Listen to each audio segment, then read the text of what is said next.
वंदना वंदना वंदना वंदना श्री महावीर प्रभु को मेरी वंदना। श्री महावीर प्रभु को मेरी वंदना। मुझको तारो प्रभु तारी जो चंदना। मुझको तारो प्रभु तारी जो चंदना। वंदना वंदना वंदना मेरी नैया पड़ी बीच मझधार के। मेरी नैया पड़ी बीच मझधार के। कौन अपना यहाँ बीच संसार के। कौन अपना यहाँ बीच संसार के। तुम हो तारण तीरण आई तेरी शरण। तुम हो तारण तीरण आई तेरी शरण। तेरे चरणों में दाता है अभिवंदना। तेरे चरणों में दाता है अभिवंदना। वंदना वंदना वंदना वंदना श्री महावीर प्रभु को मेरी वंदना। श्री ऋषभादिक वीरांत प्रभु की सदा काल हो जय जयकार। 20 विहरमान 11 गणधर 16 सतिया है सुखकार। श्री सौधर्मादिक आचार्य भव्य जनों के तारणहार। हाथ जोड़ कर शीश नवा कर करो वंदना बारंबार। करो वंदना बारंबार।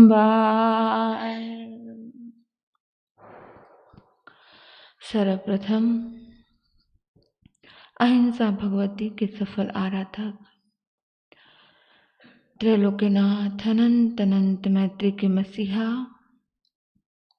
शमन भगवान महावीर स्वामी के चरणों में हृदय की अनंत अनंत आस्था के साथ वंदन। आगम ज्ञान के अक्षर स्रोत आराध्य गुरुदेव सद्मार्गदाता नवजीवन निर्माता आराध्य गुरनी मैया एवं मेरे जीवन में आए हुए समस्त उपकारी के उपकारों को याद करते हुए उन सभी के चरणों में वंदन नमन प्रणाम करती हूँ। संयम जीवन की सहयोगी प्रिय साध्वी जी, धर्मानुरागी धर्म बंधुओं एवं बहनों, आप सभी के अंतर में विराजमान आपकी पवित्र आत्मा को नमन करती हूँ। जन्म जन्म के दुखों का नाश करने वाली, कल्याण व मंगल का दर्शन कराने वाली प्रभु महावीर की भी त्रागवाणी आप सभी श्रवण कर रहे हैं। परमात्मा ने अपनी वाणी का दिव्य दान देते हुए कहा, किसी को डराओगे तो डराए जाओगे। अगर अभय होना चाहते हो, अगर भय मुक्त होना चाहते हो तो दूसरे को डराना बंद करो। आप देखना अपने जीवन में इस अध्याय को उत्तराध्यान सूत्र हमारे जीवन में अगर उतर जाए, उसका एक अध्याय का एक बोल भी हमारे जीवन में उतर जाए तो निश्चित ही जिंदगी का रूपांतरण होगा। आज का अध्याय 18वां अध्ययन है संजय के नाम से।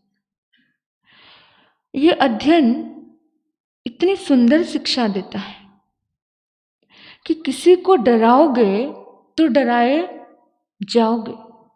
जब तुम चाहते हो मुक्त होकर के जीना, हर व्यक्ति खुशी से जीना चाहता है, लेकिन वो दूसरे की खुशी नहीं देखता है। खुद चाहता है कि मेरे ऊपर कोई मालिक नहीं बने, पर वो दूसरे को गुलाम रखना चाहता है। खुद चाहता है कि मुझे कोई भय ना आए, मुझे कोई डराए नहीं, मुझे कोई धमकाए नहीं, लेकिन वो दूसरे को डराता है, धमकाता है। और कभी कभी तो ऐसा होता है, लोग बोलते हैं महाराज साहब जी काम ही नहीं चलता है, काम ही नहीं चलता है, ऐसा नहीं करेंगे तो वैसा हो जाएगा, वैसा हो जाएगा। अपने बहुत सुंदर सुंदर मुखौटे पहना देता है, अपनी गलतियों को स्वीकार नहीं कर पाता। तो ऐसा ही कथानक बड़ा सुंदर कथानक है, और कथा के माध्यम से, किसी घटना के माध्यम से इंसान को बहुत जल्दी समझ आता है। कोई भी चीज समझानी हो तो उसके लिए एग्जाम्पल लगता है। ये एग्जाम्पल बड़ा प्यारा एग्जाम्पल है। इस अध्याय का नाम संजय है। संजय नाम का राजा पुराना जमाना शिकार खेलने के लिए जंगलों में गया। आप देखेंगे कि क्षत्रिय कुल में जो जन्मे हुए, क्षत्रिय कुल राजा का कुल होता है, और राजा का भोजन बहुत गरिष्ठ होता है। कैसा भोजन करते हैं? मांस भक्षण भी करते थे, मांस भक्षण करते हैं, शास्त्र में आया है, भी आगे आएगा। भगवान अरिष्टनेमि की बारात में पूरे के पूरे पशुओं का बाड़ा। मतलब समझ आ रही है आपको? यानी कि भोजन कैसा होता था? नॉनवेज भोजन, सात्विक नहीं था उनके घरों में भी। आपकी बेटी, आप शाकाहारी हो तो शाकाहारी के घर ही ढूंढोगे ना। आपको समझ आई? जब वो वहां पर मांसाहारी मांस खा रहे थे तो वहां पर भी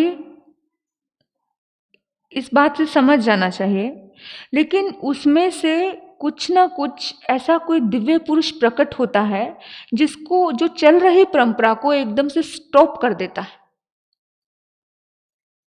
कोई कोई आत्मा भीतर से कोमल होती है और उसे समझ आ जाता है कि ये विकृति है। जैसे पुराने जमाने में घूंघट, एक मतलब नारी घूंघट में रहती थी। ये घूंघट, नारी का घूंघट उठा, वो भी पुरुषों की मेहरबानी, सुलझे हुए पुरुषों की मेहरबानी, जिसका जब जब भी कोई मुखिया सुलझा हुआ रहा, उसके सामने उसका घर पूरा सुलझ गया। और अगर मुखिया सुलझा हुआ नहीं रहे तो पूरा घर उलझ गया, और बिखरने में तो वैसे ही टाइम नहीं लगता है। तो जिस वक्त में उन्हें समझ आया कि जो भी लज्जा का स्थान होता है वो आंखों में होता है, वो दिल में होता है, और किसी को घूंघट में, पर्दे में रख लेना, ये रख लेना, उनको समझ आया। तो उन्होंने वो चीज़ें क्या कर दी? वो चीज़ें छोड़ दी, उन चीज़ों को अवॉइड किया कि नहीं, औरत भी एक कुछ मायने रखती है। जैसे भगवान महावीर ने अपने धर्म संघ में सबसे पहले चंदनवाला को स्थान दिया, उन्होंने भय से मुक्त किया। जिसने भी नारी को भय से मुक्त किया वो भय मुक्त हो गए, और जो भी किसी को भय के घेरे में रखते रहे, डराते रहे, धमकाते रहे, तो उनको मुक्ति कहाँ मिली? किसी को मुक्त करोगे तो मुक्ति मिलती है। राजा संजय, उसके जीवन में ऐसा भाव था, शिकार कर रहा है, डायरेक्शन मिली नहीं, दिशा कभी मिली नहीं। और केसर उद्यान में, नाम था उद्यान का केसर उद्यान, बहुत सारी अंगूरों की बेलें वहां पर थी और फल, तरह तरह के फल थे उस बाग बगीचे में। उन्होंने देखा, राजा लोगों को पता होता था कहां पर पशु पंछी ज्यादा हैं, वो उसी उद्यान में, उसी जंगल में आक्रमण करते थे, यानी शिकार उनको शिकार खेलने में मजा आता था। और जो भी शिकारों को शिकार करके जिसको भी मारते थे, वो सारे पशु कहाँ जाते थे? राजमहल में, क्योंकि उसी से भोजन बनता था, उसी से भोजन पकता था, और ऐसा भोजन वो करते थे। तो जिस वक्त में राजा ने अपने सारे सैनिकों को एक पूरी की पूरी तरह से, जैसे कहते ना, जैसे पूरा युद्ध के लिए जैसे तैयार करते हैं, इस तरह से अपने सैनिकों को तैयार किया कि सबके सब अपने अपने तीर पे कमान चढ़ा लो और लगातार वर्षा करने तीरों की, और तीरों की वर्षा होने लगी। बहुत सारे हिरण वहां पर थे, हिरण के झुंड उस उद्यान में थे, और वो हिरण भागने लगे। तीर लगने के बावजूद भी हिरण भाग रहे हैं, दौड़ रहे हैं। अपनी जान हर किसी को प्यारी है, मरते मरते भी व्यक्ति, इंसान कह देते हैं ना कि ताकत नहीं, वो ताकत कैसे आ जाती है? जब व्यक्ति के सामने मौत होती है तो बड़े बड़े ऐसे अंदर में एनर्जी, वो मार खाने के बाद भी, तीर लगने के बाद भी वो भागने लगे, अपने आप को बचाने लगे। और भागते भागते राजा उनका पीछा करने लगा, उनके पीछे पीछे दौड़ने लगा, भागने लगा कि इनको हमें पकड़ना है। कब तक भागेंगे? खून तो बह रहा है, आखिर कब तक जिंदा रहेंगे? और समझ आई नहीं, भागता रहा। हिरने, जो मृग, वो भयभीत हो गए, और भयभीत हो के वो वहां पर एक गर्द वाली मुनि ध्यानस्थ थे, ध्यान लगा करके बैठे थे। पूरा का पूरा केसर उद्यान में भगदड़ मच गई, क्योंकि इतने सारे सैनिक, इतने सारे घोड़े, इतना सारा सब, इतने सारे हिरण एक इधर से उधर भाग रहे हैं। मुनि ध्यान में बैठे थे, और इतने में उन्होंने देखा कि बहुत सारे हिरण मुनि के चरणों में जा के मर रहे हैं, मुनि के चरणों में जा के मर रहे हैं। और उनका सौभाग्य देखिए आप, कि उन हिरणों ने भी बड़ा क्या सौभाग्य पाया होगा कि जिस परिसर में वो रहते, जिस उद्यान में वो रहते, उस उद्यान में मुनि ध्यान लगा करके बैठे। और जो हम जिंदगी भर कल्पना करते हैं, जो हम जिंदगी भर मांग करते हैं, जो हम निवेदन करते हैं कि प्रभु मेरे जीवन का अंत हो, मेरे सामने एक संत हो, और जैसे ही वो हिरने मर रही, उनकी हिरणों की आंखें मुनि के चरणों में जाकर के बंद हो रही। तीर लगा हिरण के पेट में, हिरण मुनि के चरणों में बैठा और लुढ़क गया। आप देखो, जैसे ही दूर से राजा ने देखा एक संत बैठे, सन्यासी बैठे, तो राजा पत्ते के जैसे कांपने लग गया, डर गया, बुरी तरह डर गया। ओ बाप रे, मुझे क्या मालूम था ये हिरण मुनि के थे, ये हिरण संत के थे, मुझे क्या पता था। और संत के हिरण को छेड़ दिया, छेड़ ही नहीं दिया बल्कि मार दिया। अभिशाप मिलेगा, अभिशाप मिलेगा। और अभिशाप मिलने के डर से वो राजा डरने लगा। आपको पता है ना, महाभारत के पांडु राजा, उनके हाथों से वो भी ऐसे शिकार खेल रहे थे, शिकार करने गए जंगलों में, और उनके हाथ से एक ऋषि की हत्या हो गई। और जैसे हत्या हुई तो उन्हें श्राप मिला कि ऋषि मुनि, ऋषियों में एक लब्धि उत्पन्न हो जाती है, कभी कभी वेश बदल के। पुराना जमाना अपना, मत कहते ना जिसको पत्नी और पति दोनों सन्यासी हो जाया करते थे, दोनों ही मतलब दुनियादारी से छोड़ जाते थे, तपस्या करते थे। आप यहाँ पे एक चीज बहुत गहरी है, समझने जैसी चीज है। वो तप कर रहे हैं जंगल में, वो साधना कर रहे हैं जंगल में, यानी महीने महीने की, 2-2 महीने की, 3-3, 4-4 महीने का अनुष्ठान वो करते हैं जंगल में ऋषि, और उनकी पत्नी भी। तो ऋषि एक अपना परिवार भी चलाया करते थे, मतलब हम कहते हैं ना ऋषि कन्या है, ये है वो है, पर वो साधना करते थे। वो संसार के सब व्यवहारों से दूर रहते थे, जंगल में जाकर के ध्यान करते, साधना करते, और उस ध्यान साधना के दम पर भी उनके पास लब्धि आ जाती थी। क्योंकि एक गृहस्थी अगर ईमानदारी से अपनी पत्नी के साथ रहता है और पत्नी ईमानदारी से अपने पति के साथ रहती है, उनके भीतर में भी साधना का जन्म हो जाता है। और उनके पास ऐसी लब्धि आ गई, आज मन हुआ क्रीड़ा करने का, और दोनों ने मृगों का एक मृग हिरण और हिरनी का रूप बना लिया और खेलने लगे। जंगल में खेल रहे थे, एक दूसरे को पकड़ रहे थे, एक दूसरे पे भाग रहे थे। और जब भाग रहे थे तो उस वक्त उसने क्या सोचा कि ये स्वर्ण मृग, सोने का मृग, गजब। और उसने क्या किया, तीर चला दिया, और जैसे ही तीर लगा तो दोनों एक साथ मर गए। वो ऋषि मुनि दोनों एक साथ को तीर लगा ना, तो एकदम आवाज आई।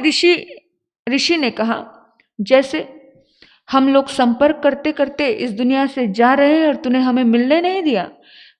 मेरी इतने सालों की साधना के बाद मैं अपनी पत्नी के साथ था, तुझे समझा नहीं। तो पांडु राजा के वो पत्ते के जैसे कांपने लगा। उसने श्राप दे दिया, वो माफी मांग रहा है। याद रखना, एक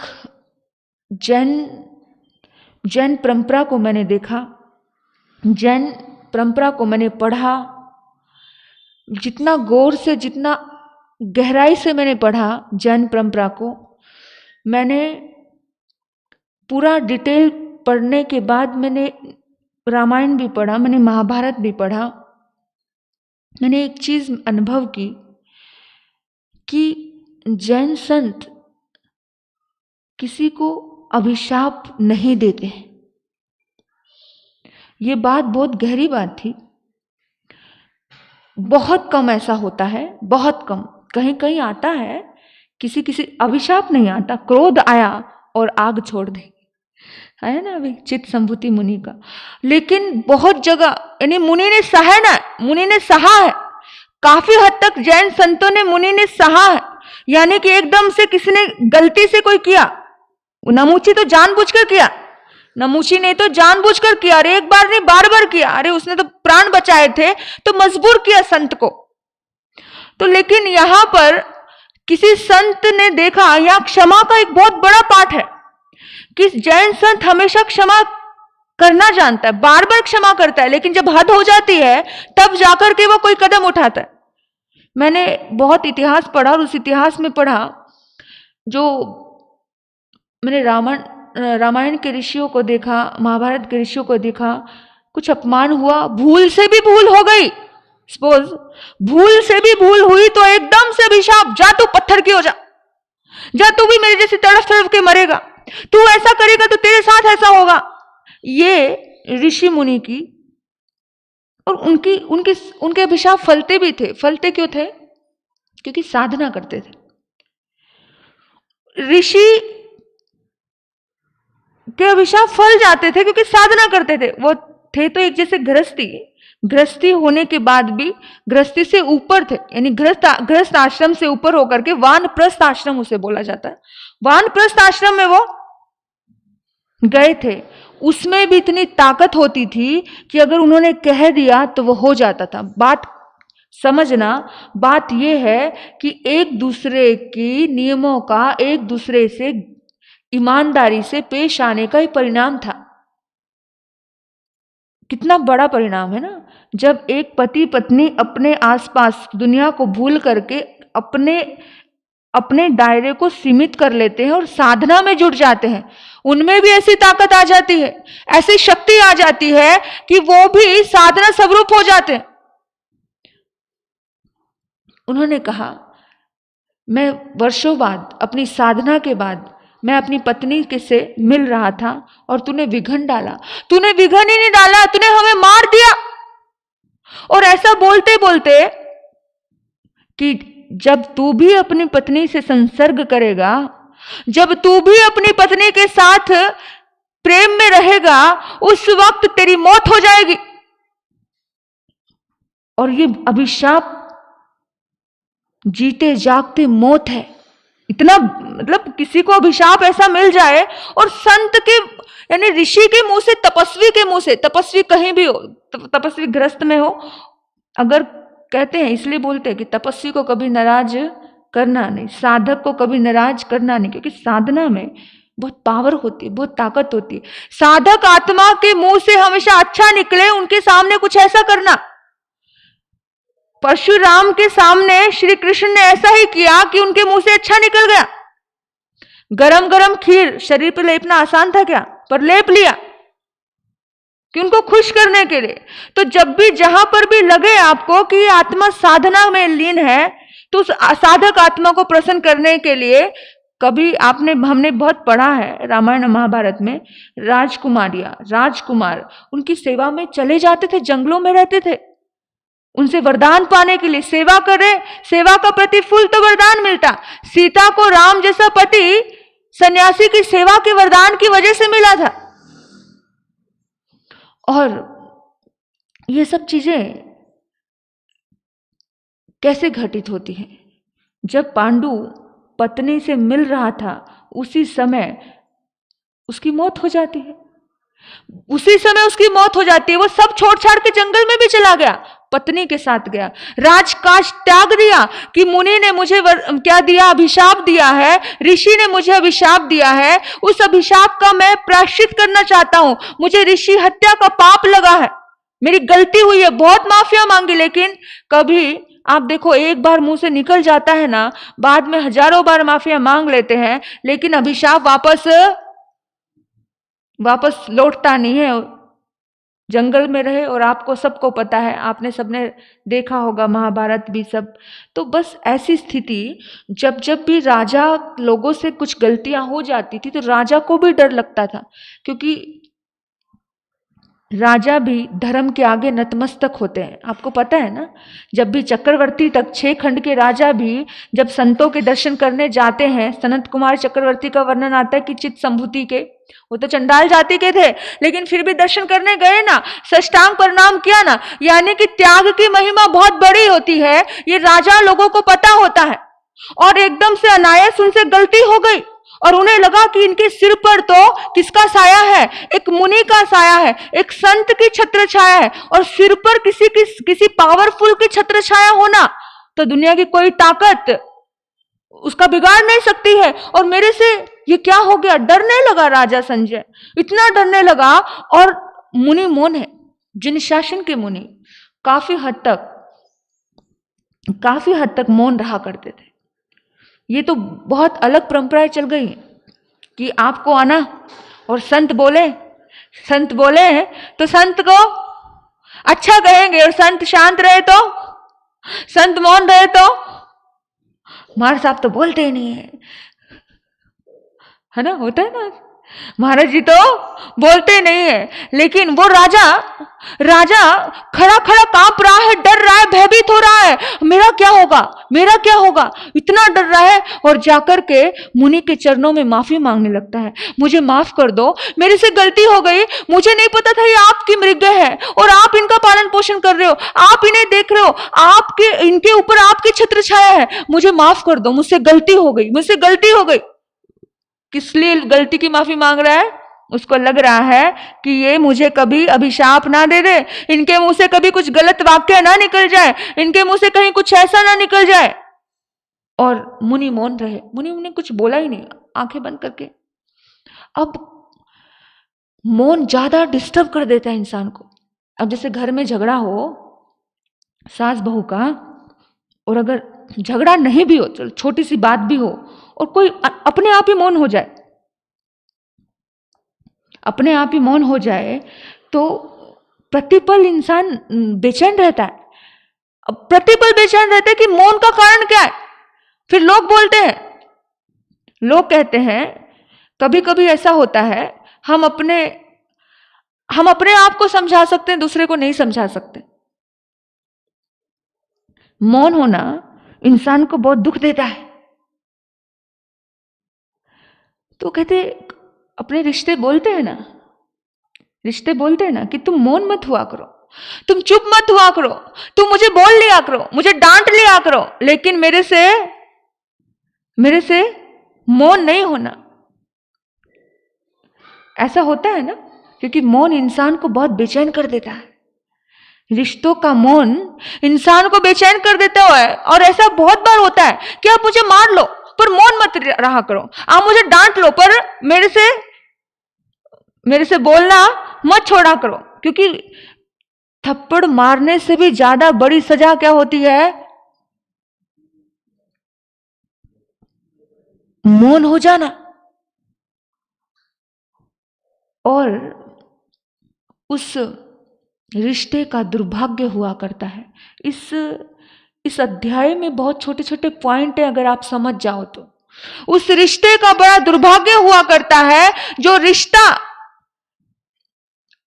अपने रिश्ते से मौन हो जाया करता है। चाहे वो पति पत्नी का रिश्ता हो। मैं झगड़े को कभी बुरा नहीं मानती हूं, क्योंकि बोल करके सलूशन है, मौन रह करके सलूशन नहीं है। लड़ लो, पीट लो, मार लो, एक दूसरे को कर लो, लेकिन बोलो, पर बोलना नहीं छोड़ना, मौन नहीं होना। रिश्तों का मौन सलूशन के सारे दरवाजे बंद कर देता है, सब कुछ। और जिनके रिश्ते अभी तू मैमा हुई और अभी गले लग जाए, वही रिश्ते स्वर्ग के द्वार तक पहुंचा सकते हैं एक दूसरे को। नहीं तो पति पत्नी का भी हमने ऐसा देखा है। हम एक बॉम्बे में घर में गए, एक बंगले में गए, 6-6 महीने से पति पत्नी बोलते नहीं। ऐसी स्थिति भी है कि मौन है, और जब मौन हो जाते हैं सुलह के दरवाजे पूरी तरह से क्या हो जाते हैं? बंद हो जाते हैं। बहू सास के बीच में मौन हो जाते हैं, बोलते नहीं। कि बोलना नहीं, ये बहुत दर्दकारी चीज होती। किसी से बोलना छोड़ देना ये बहुत ज्यादा दर्दकारी है। कैसी भी स्थिति है, बोलना नहीं छोड़ना। और अगर किसी को बहुत भारी सजा देनी है तो केवल यही सजा होती है। किसी को मारना मत, सजा देना चाहते हो तो किसी को सुनाना मत, बस मौन हो जाना। ये सजा उसके लिए बड़ी भारी होगी।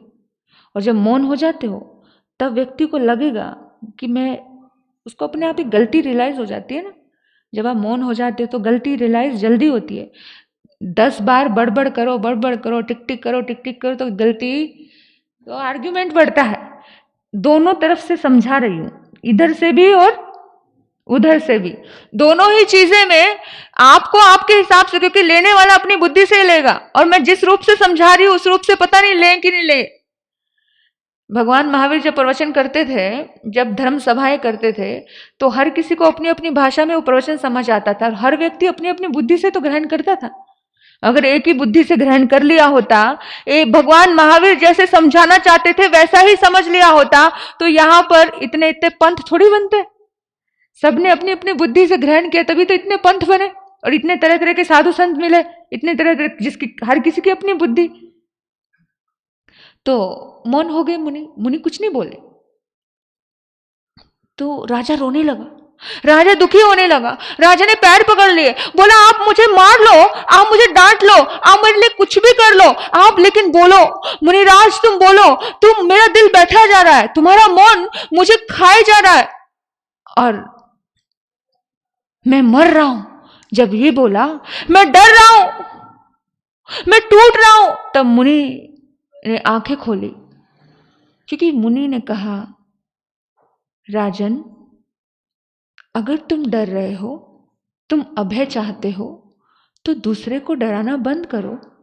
अगर तुम चाहते हो कि तुम्हें कोई ना डराए, तुम अपने लिए डर रहे हो कि मुझे अभिशाप ना मिल जाए, संत नाराज ना हो जाए, तो तुम्हें भी ये चीज ध्यान रखनी चाहिए कि तुम भी किसी को मत डराओ। तुम अगर आज किसी को डराओगे तो तुम्हें कोई और डराने वाला पैदा हो जाएगा। मेरे बंधुओं, मैं आज सुबह सुबह मांडोत परिवार के यहाँ जाकर के आई, वहां प्रार्थना कर, मैं रास्ते से जा रही थी और मैंने एक ऐसा दृश्य देखा, मुर्गे की दुकान, और जहां जीते जागता वो पंचेंद्रिय जीव मुर्गा, उस मुर्गे को मेरे सामने मुझे मतलब ऐसे लेकर के जाया जा रहा था, और ऐसी स्थिति मतलब मैं बर्दाश्त नहीं कर पाई। मुझे ऐसा लगा कि बिल्कुल यहाँ नुक्कड़ पे क्या किसी का मन, किसी का भाव नहीं जागता कि उससे बात करके, बंदे से बात करके, उस व्यक्ति से बात करके उसे अच्छा काम शुरुआत की जाए तो आपको कितना पुण्य लगेगा। कि भाई तुझे पैसा ही कमाना है ना। लोग पता है क्यों ये कर रहे हैं, वो बोलते हैं कि हमें कोई रोजगार ही नहीं है, तुझे पैसा ही कमाना है ना। तो इतने सारे ये मुर्गे को तू काट रहा है, हर दिन एक पंचेंद्रिय जीव की हत्या कर रहा है, तू आज उनको भयभीत कर रहा है, भय दे रहा है, तो कल तेरे जीवन में वो कल तुझे काटने वाले बनेंगे, कल तू भी ऐसे ही भय मानेगा। वो कैसे ची ची कर रहे थे, उनकी आवाज कैसे मेरे कानों में आज अभी भी गूंज रही है, लेकिन मेरी आंखें भर जाती हैं कि मैं कभी कभार कुछ भी नहीं कर पाती हूँ। मुझे बड़ा दुख लगता है इस चीज का, क्योंकि आप लोगों के सहयोग के बिना हम कुछ नहीं कर पाते। और मुझे ऐसा लगता है कि साधु क्यों बंधन में आ गया। साधु तो एकदम उसकी मस्त फकीरी होती है, साधु कहीं भी जा सके। मैंने 2-3 बार ऐसे प्रयास भी किए हैं। मैं गई हूं उनकी दुकान पर, तो वो बोलते हमें रोजगार है ही नहीं, यही रोजगार है तो क्या करें, पेट पालना है। तो दुनिया ऐसी होती है, अपने पेट पालने के लिए दूसरे को पूरी जड़मूल से खत्म कर देती है। तो क्या मन में कभी भाव नहीं जागता कि भाई कोई नहीं, तुझे अच्छा बिजनेस करवा के देते हैं, ये पाप का काम छोड़, उससे सीधा संपर्क साधो, उससे प्रेम का संपर्क साधो, आपको जन्मों जन्मों की पुण्यवानी। कितने सारे सुबह सुबह वो काट रहा है, सुबह सुबह पंचेंद्रिय जीव, कितने पंचेंद्रिय जीवों की हत्या होने से आप बचा सकते हो। अगर इतना पुण्य आप कमा लो, मिलकर के इतना सोच लो सब लोग कि चलो उसको एक नया रोजगार लगा करके दे दे, हो सकता है। उसकी इतनी सी दुकान है, इतनी सी दुकान में हर रोज के वो 50-50 मुर्गे, 100-100 मुर्गे काट देता है। सोचना जरा कि अगर आपके निमित्त से एक सुंदर, हम लोग ना देखो, हम लोग अहिंसावादी हैं। भगवान ने एक बात बोली है कि अहिंसा का मतलब क्या है। आप कहते हो अहिंसा का मतलब यह है कि मैं तो किसी को मार नहीं रहा हूं। अहिंसा का मतलब मात्र इतना नहीं है कि आप किसी को मार नहीं रहे हो। अहिंसा का मतलब यह है कि आप किसी को बचा रहे हो। समझे? अहिंसा का मतलब यह है, ये तो आपको संस्कार में मिला है, ये तो पुरानी पुण्यवाणी से आपको मिला है कि आपको किसी को मारना नहीं है। ये आपने नया क्या किया, नया थोड़ी कुछ कमाया, ये तो पुराना पुण्य किया था। इसलिए आपका घर, ऐसे घर में जन्म हुआ कि जन्म लेते ही आपको ये संस्कार थे कि हमें कुछ भी गलत काम करना नहीं है। लेकिन नया पुण्य कैसे कमाओगे? नया भी तो कुछ कमाना, क्या संकल्प नहीं ले सकते? एक यहीं पे नुक्कड़ पे दुकान है, अगर आप सभी दमदार लोग मिलकर के उससे संपर्क साधें, उसको कहें कि भाई साहब अगर आपको अच्छा बिजनेस करवा दिया जाए, गौतम निधि का इतना बड़ा काम चल रहा है, अगर इसमें अपना काम लगाए, योगदान दे, वो ऐसे भी कहीं भी आग लग गई तो 10-10 लाख रुपए तो वो ऐसे दे देते हैं, तो इसमें अगर ये काम करने लग जाए, उनको दूसरा रोजगार वहीं पर, क्योंकि दुकान वही है, हर दिन उस दुकान को पूरी तरह से खत्म करके दूसरा रोजगार वहां भर दिया जाए, दूसरा काम उन्हें करवा दिया जाए, तो कितना पुण्य लगेगा आपको। हर दिन के पंचेंद्रिय जीव के कितने जीवों को बचा सकते हो आप? हर दिन के 100 जीव आपके निमित्त से बचेंगे। हर दिन वो इतने मुर्गों को मार रहा है, सोचो। ऐसे आप लोगों के सहयोग के बिना हम नहीं चल पाते। कभी कभी मुझे इसी वजह से मुझे बंधन लगता है, ये बंधन हो गया है मेरा, क्योंकि मैं अकेली चली जाऊं तो आपको क्या लगेगा? चर्चा करने वाले बहुत हैं, पर मैं चर्चा से डरती नहीं हूं। मेरे तो हर दिन आए दिन कुछ ना कुछ चर्चा होती रहती, मुझे फर्क भी पड़ता नहीं है, लेकिन फिर भी समाज के साथ चलना मुझे अच्छा लगता है। आप लोग अगर ये कदम उठाओ तो आपको कितना पुण्य लगेगा। एक तो अच्छा काम हो जाए आप लोगों के निमित्त से। आप लोग कितना सुंदर काम करते हो। आप गौतम निधि से बात करो, इन लोगों से बात करके एक नया, यही अहिंसा का बात है। और सारे साधु समाज कह लो या जैन समाज कह लो, उनको चार दीवारी से बाहर सोचना ही नहीं है। ये संकल्प ले चुके हैं आप लोग शायद, लेकिन हमारा विजन ऐसा नहीं है भाई साहब। हम लोगों को तो चार दीवारी से बाहर जाना ही है, और हमें इस चार दीवारी से बाहर ही सोचना है। तभी तो एक साधु होने का फायदा है, और तभी एक श्रावक, एक इंसान होने का फायदा है। नहीं तो कोई फायदा नहीं, कोई फायदा नहीं। इस दुनिया में हम जैसे आए हैं ना, हम बिल्कुल वैसे ही चले जाएंगे, बिल्कुल वैसे ही। क्योंकि कुछ हमने जीवन में कितने लोगों को बचाया, कितने जीवों को बचाया, हाँ, कितने लोगों को हमने नवकार महामंत्र पर श्रद्धा जगाई। कुछ भी नहीं किया हमने, हम केवल अपने लिए जी और निकल गए। ऐसा ही कर रहे हैं हम लोग। अपने लिए तो हर व्यक्ति जी रहा है, पर सचमुच प्राणी मात्र के लिए जीने वाला परमात्मा कहलाता है। क्या आप नहीं चाहते कि आप परमात्मा बन जाए? मेरी विचार पे गौर कर रहे हो क्या छाजर जी? छाजर परिवार ना कर रहे हो? मैं तो अपनी बात रख सकती हूं और आपके साथ मिलकर के सहयोग भी दे सकती हूं। अगर आप बात कर लें तो बहुत अच्छा रहेगा। एक बार पर्सनली बात कर लो कि आपको पेट के लिए ये करना पड़, कि उनका खुद का थोड़ी, उनको खुशी थोड़ी मिल रही है। मैं उनसे बात करती हूं, मैं बात करके आई हूं, बोला हमें खुशी थोड़ी मिल रही है, खुशी नहीं मिल रही है। उन्हें क्या मिल रहा है? उन्हें लगता है कि हमें जो रास्ता मिला हम उस रास्ते पे चल दिए, और रास्ता अगर हमने अच्छा दिखाया तो अच्छे रास्ते पे बढ़ जाएंगे वो। जब मैं आई तो मेरे मन में ये भाव आया, ऐसे पीड़ा आई मुझे उनको कटते हुए देखकर। सुबह सुबह उनको पूरी तरह से कैसे खत्म, अपनचिंते जीव। हम अगर मर करके हमने ऐसा कर्म किया और हम मुर्गा बन जाते हैं। यहाँ पर कोई, अगर आज हम किसी को बचाने के लिए कदम नहीं उठाते तो हमें बचाने के लिए कोई कदम उठाने वाला नहीं है, कोई कदम उठाने वाला नहीं है। और गौतम निधि के माध्यम से आपको बता रही हूं, लाखों रुपया आता है, लाखों रुपया। तो कम से कम ये काम अहिंसा का काम है, ये भी आप कर सकते हो, आप ये बात रख सकते हो। चलो मैं ये नहीं कहती कि पूरे विश्व को बदलो, लेकिन जो हमारे एरिया में है, जो हमारे आसपास है, जो हमारी इस आंखों से दिख रहा है। आंखें होने का तभी फायदा है, आंखें होने का तभी फायदा है कि आंख से दिखे, और दिखे हुए आंख से अगर कुछ गलत हो रहा है, कुछ ऐसा अन्याय और अत्याचार हो रहा है जीवों के ऊपर, तो वहां पर काम हम कर पाए। भगवान अरिष्टनेमी को आंखों से दिखा था और वहीं पे काम शुरू हो गया था। वही महापुरुष बनता है जो दिखने के बाद काम करने लग जाए, नहीं तो महान पुरुष की श्रेणी में हमें आना है। आज हमें सौभाग्य है, हमारा बहुत बड़ा सौभाग्य है। और मुनि ने कहा कि अगर तुम चाहते हो कि तुम्हें अभय मिले, तुम चाहते हो कि तुम्हें वरदान मिले, और तुम अभिशाप से डरते हो, तो तुम भी तो ऐसा कर्म करो। ये शिक्षा है हमारे लिए आज का अध्ययन, कि हमें एक जिंदगी में एक संकल्प लेना है कि मेरे साथ जुड़े हुए कम से कम मेरी जितनी उम्र, उतने लोगों को तो मैं शाकाहारी बना करके रहूंगा, उतने लोगों को तो मैं ऐसे काम छुड़ा के, मेरी जिंदगी में एक भाई हैं जो केवल यही काम करते हैं, जो इन जीवों को क्या करते हैं, छुड़वा देते हैं।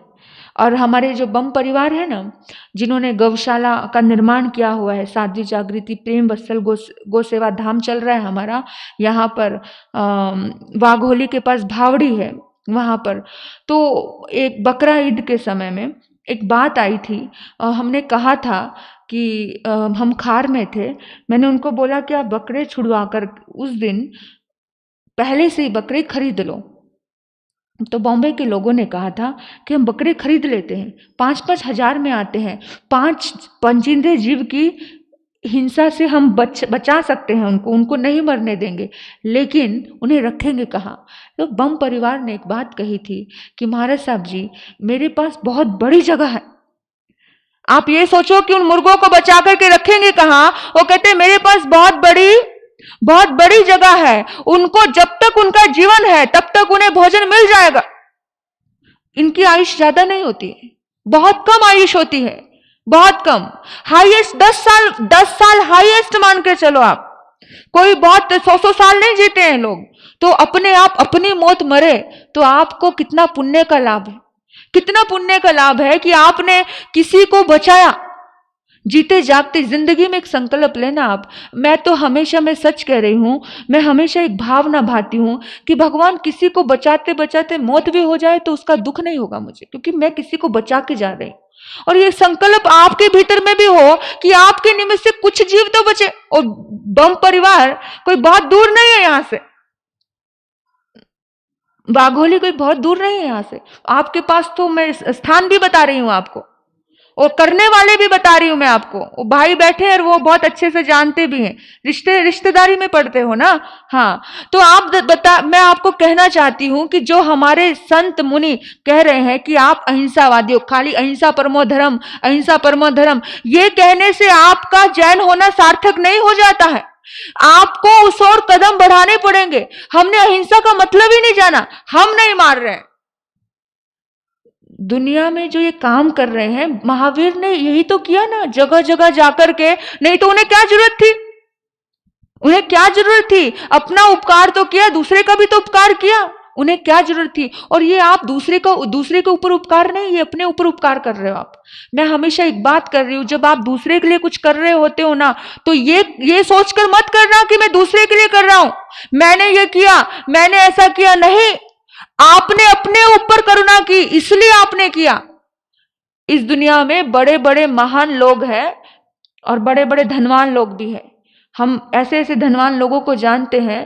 खेतानी परिवार हर साल लेटर भेजते हैं, वो जानते नहीं है मुझे, लेकिन हर साल सेवा भेजते हैं। आप सोचना, ऐसा कितने सारे साधु संत हैं, कितने सारे साधु संत जिनको वो जानते नहीं, लेकिन हर साल वहां चारों संप्रदाय के साधु संतों के पास उनकी सेवा पहुंचती है।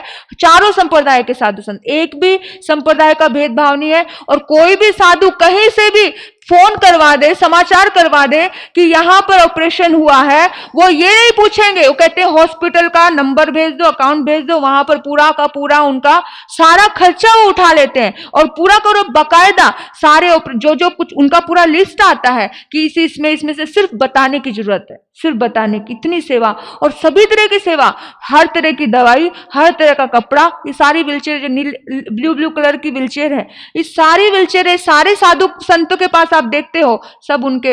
और वो किसी के पास पहुंच भी नहीं पाते हैं, हर किसी के पास थोड़ी पहुंच पाएंगे। बॉम्बे में उनका भाई रहता है जू में, लेकिन हर कहीं पर पहुंच भी नहीं पाते हैं किसी के पास। अब इतने सालों से वो सेवा दे रहे थे, पहुंच थोड़ी पाते हैं। यहां पर बॉम्बे में हर हफ्ते वो अपने किसी न किसी परिवार के किसी न किसी सदस्य को, सेवक को भेजते, महाराज साहब को पूछ के आओ क्या जरूरत है, क्या है। मतलब और चातुर्मास खत्म होते ही उनकी वयावच शुरू हो जाती है, चातुर्मास खत्म होते वयावच शुरू हो जाती है। मतलब हर तरह की चीज आपको वहां मिलेगी जो साधु संत की वयावच। कोई समाज नहीं कर रहा है, अकेला व्यक्ति कर रहा है, अकेला व्यक्ति कर रहा है। आप सोच रहे होंगे कि समाज अकेला क्या कर सकता हूं।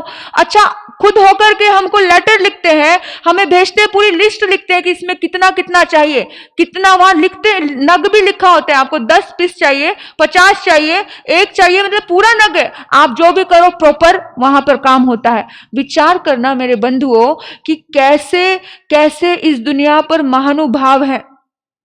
और ऐसा ये तो साधु संतों के लिए कर रहे हैं, ऐसे काम वो मानवता के लिए भी बहुत कर रहे हैं और परोपकार के बहुत काम कर रहे हैं। और ऐसे ये इतने ये जो ये खाने बुचड़ खाने, कितने लोगों को ये बिजनेस वो ऐसा करके देते हैं। तो ऐसा अगर एक व्यक्ति ने इस जन्म में ये सोचा है तो हम नहीं सोच सकते। आप सोचना, आप अगर एक कदम बढ़ाओगे ना तो आपके सामने पूरा, आपके साथ पूरा काफिला जुड़ जाएगा, पर पहली बार एक कदम बढ़ाना पड़ेगा।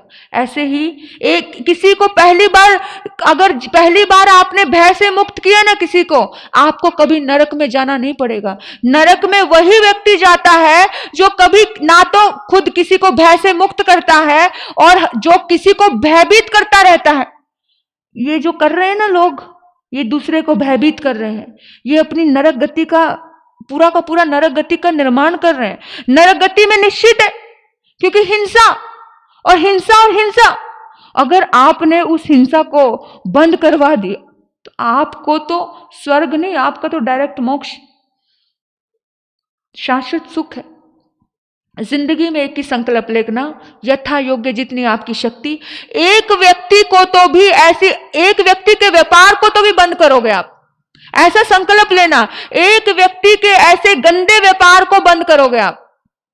ऐसा घटिया व्यापार कहीं हो रहा है, वो क्यों कर रहा है? वो कहता पेट के लिए, और वो पेट के लिए चाहिए तो दूसरा व्यापार करके देंगे, हम दूसरा करके देंगे। और अगर अकेले से नहीं होता तो ग्रुप वाइज करो कि दूसरा व्यापार करेंगे। आज 100 मुर्गे अगर मर रहे हैं तो आपको उनकी जीवों की मतलब जान बचाने का आपको कितना लाभ है, कितना पुण्य है। और मैं आपको एक ही बात कहती हूं कि आपका सौभाग्य होगा और आप अपने लिए भय मुक्त।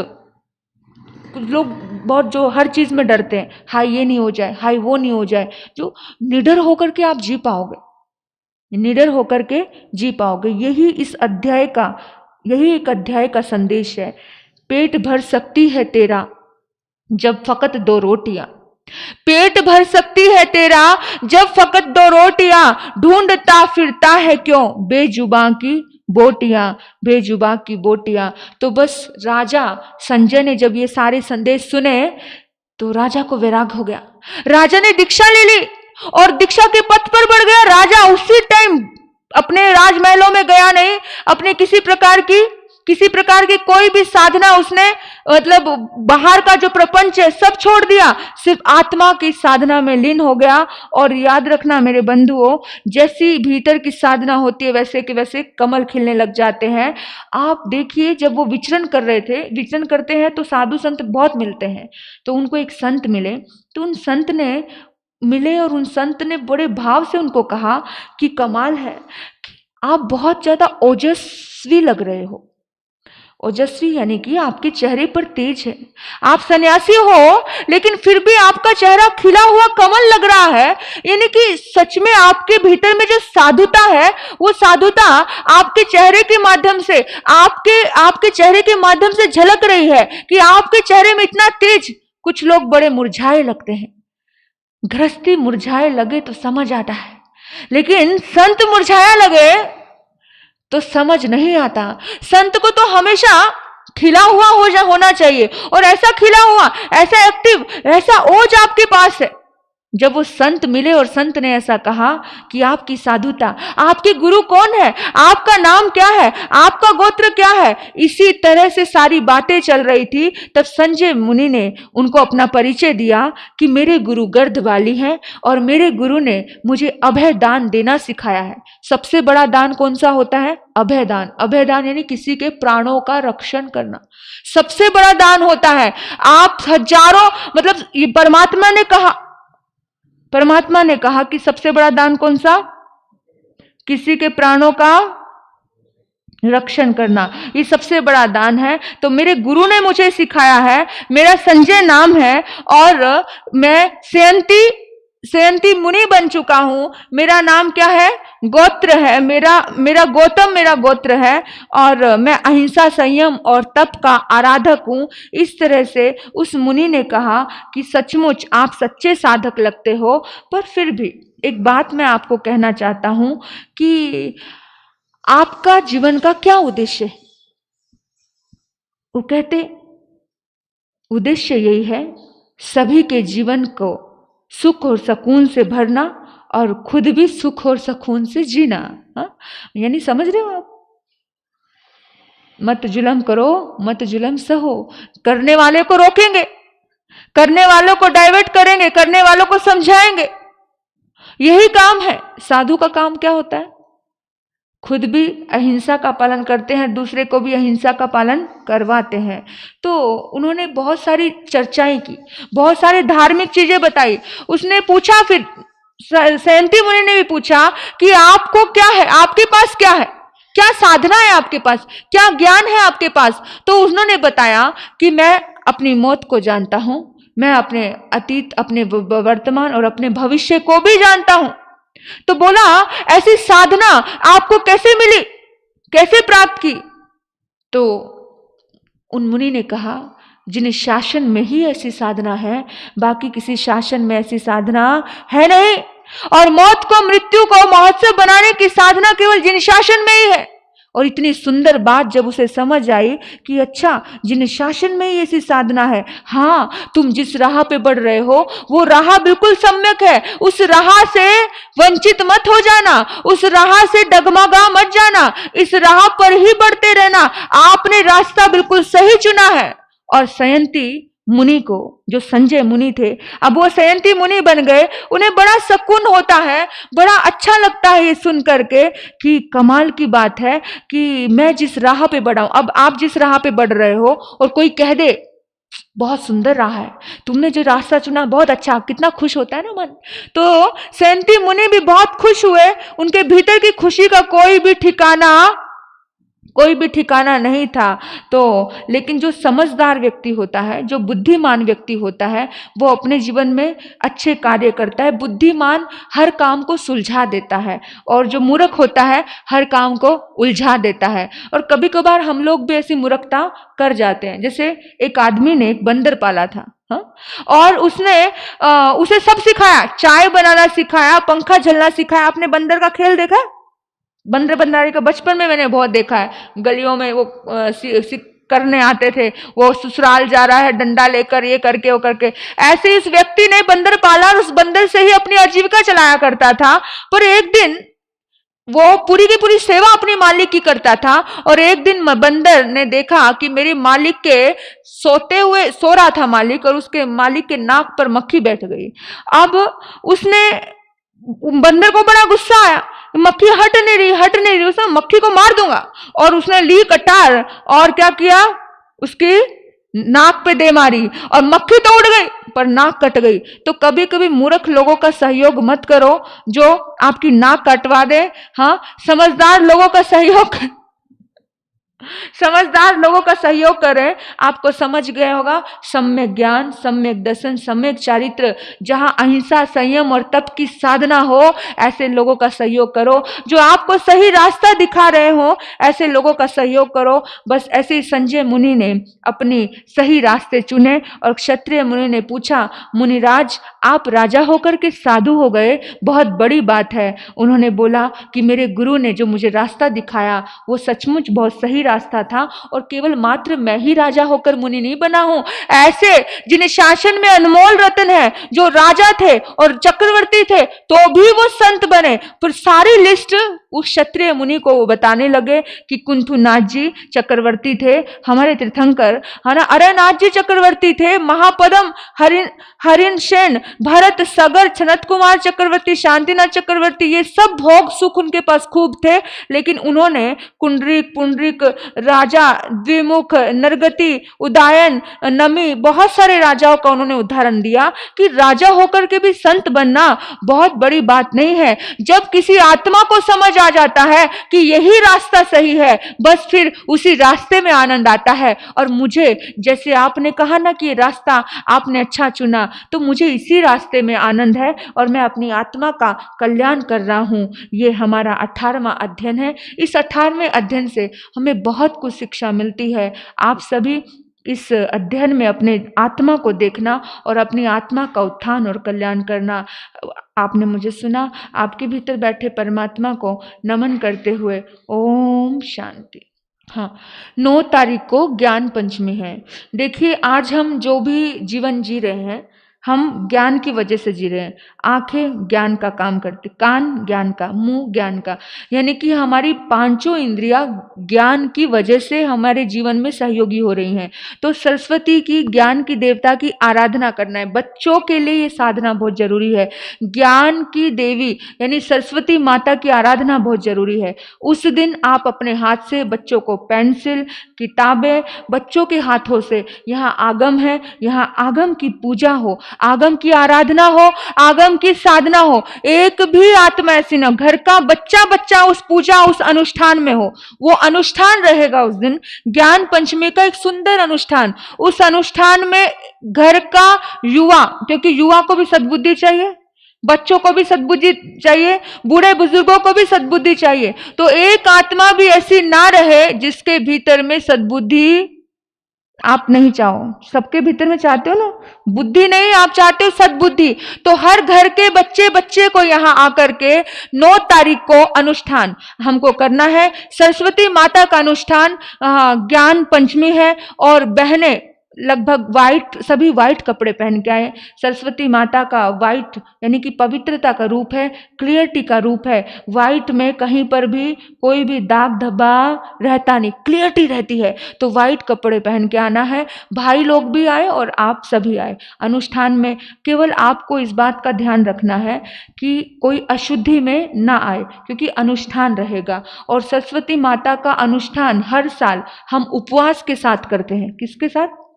अगर आप उपवास कर सकते हो बहुत अच्छी बात है, उपवास नहीं कर सकते हो तो कम से कम एकाशना तो कर ही सकते हो। सरस्वती माता की साधना एकाशना करके खीर का भोजन के साथ, खीर का भोजन बहुत मायने रखता है, खीर के भोजन के साथ ये अनुष्ठान हो और सभी आगम यहाँ पर इनकी आराधना करके, साधना करके फिर हम एक सुंदर आगम यात्रा निकालेंगे। आगम यात्रा जिस दिन हमारा विहार होगा उस दिन आगम यात्रा संपन्न होगी। हर आत्मा, कोई भी आत्मा ऐसी ना रहे, क्योंकि बहुत सौभाग्य होता है हमें आगम यात्रा निकालने का एक सुंदर अवसर हर साल हम बड़े पैमाने पर निकालते हैं। तो हर व्यक्ति अपना अपना नाम लिखवा दे। बिल्कुल मत सोचना कि क्या करेंगे, कैसे चलेंगे, क्या नहीं। आगम आपके हाथ में जीता जागता तीर्थ है। आपको कहीं दूर जाने की जरूरत नहीं, आपके सामने ये तीर्थ है। इसको तीर्थ के भावों से एहसास करना, और सच में आपको चारों धाम क्या, आपको सारे तीर्थों का लाभ इसमें मिल जाएगा। ये आगम उठाने की रिस्पॉन्सिबिलिटी आप लोगों की भी है। आप लोग को भी भाव होना चाहिए कि इनका खाया इनके पेट को भरता है, आपका खाया आपके पेट को भरता है। तो इसलिए आप ज्यादा से ज्यादा आराधना साधना करना है। और कुछ लोग कह रहे थे कि हमारे सब जी 4 महीने लगभग गोचरी को जाना हुआ नहीं है और पगलियां करनी है। जिसका भी अभी फिलहाल आसपास घर है वो मुझे लेकर के जा सकते हैं प्रवचन के बाद, और मैं हर घर में जाने का भाव रखूंगी। ठीक है। नमी कोड़ीचे वंदन। यहाँ पर विराजित महासती जागृति महासाब तथा वसीलाजी महासाब, इनके चरण में कोटि वंदन। 9 तारीख को ज्ञान पंचमी अभी महासाब ने सूचना दी है, वैसे ही वाइट ड्रेस पहन के आना है। जो भी कोई अनुष्ठान रहेगा वो महासाब बताएंगे। और हमारा सबका भी आखिरी पड़ाव चल रहा है। जिसको भी पगला करनी है उन्हें सबने पहिल्यांदा अपना ऑफिस में क्या नाम दे, म्हणजे काही लाइन से हो जाएगा। जय जिनेन्द्र पचकान। आज के पचकान हमारे लंबी आइंबिल तपस्या में माँ मीराबाई जी का आइंबिल चल रहा है। और साधना के क्षेत्र में जो हर दिन जाप साधना में लगे हुए हैं बहन, हमारा छाजर परिवार है जो हर रोज जाप करते हैं। और हमारे ललिता जी चौरड़िया है, हर दिन इनके यहाँ जाप रहता है। मैं चाहती हूँ कि आपके जीवन में भी हर दिन 1 घंटा जाप हो। 1 घंटे की सिटिंग तो होनी चाहिए। हमें मनुष्य जन्म मिला है, 1 घंटा तो हमें परमात्मा को समर्पित जरूर करना चाहिए। तो ये भाव रखो। आज शाम को जा करके 15 मिनट मेडिटेशन करो, 15 मिनट भजन सुनो, 15 मिनट सत्संग सुनो। 1 घंटा तो ऐसे निकल जाता है। 1 घंटा तो अपने लिए निकालो। बाकी तो 23 घंटे संसार के लिए निकालते हो। 1 घंटा तो निकालो। निकाल सकते हो कि निकालने का भाव रखना। आज के दिन 1 घंटा सभी लोग अपने लिए निकालेंगे। लगे तो प्रवचन ही सुन लेना 1 घंटा आज। हाँ, एक करण एक योग से गुरु महाराज के आगे से मन की धारणा प्रम त्याग बशरे बोलिए भगवान महावीर स्वामी की जय। संसार के सभी महान पुरुषों की जय। जैन धर्म की जय। चैता भारंग वासंग चक्रवर्ती मेडियो संति संति करे ले पत्तो गई मनुत्रंग। एरिहंत परमात्मा स्वास्थ्य लाभ बना रहे, सुख शांति बढ़ती रहे, हर अच्छे कार्य में सफलता प्राप्त हो, इन्हीं सद्भाव से। चितारी मंगलम अरिहंता मंगलम सिद्धा मंगलम साहू मंगलम केवली प्रणतो धमो मंगलम। चितारी लोगुत्मा अरिहंता लोगुत्मा सिद्धा लोगुत्मा साहू लोगुत्मा केवली प्रणतो धमो लोगुत्मा। चितारी शरणं पवज्जामि अरिहंते शरणं पवज्जामि सिद्धे शरणं पवज्जामि साहू शरणं पवज्जामि केवली प्रणतो धमो। शरणं पवज्जामि पहला शरणार्हंत का, दूजा सिद्ध भगवान का, तीजा शरणाधर्म का, चौथा सारणी ग्रंथ। ये 4 शरण दुख हरण जगत में, और न शरणा कोई होगा। जो भव प्राणी करे आराधन, उसका जर अमर पद होगा।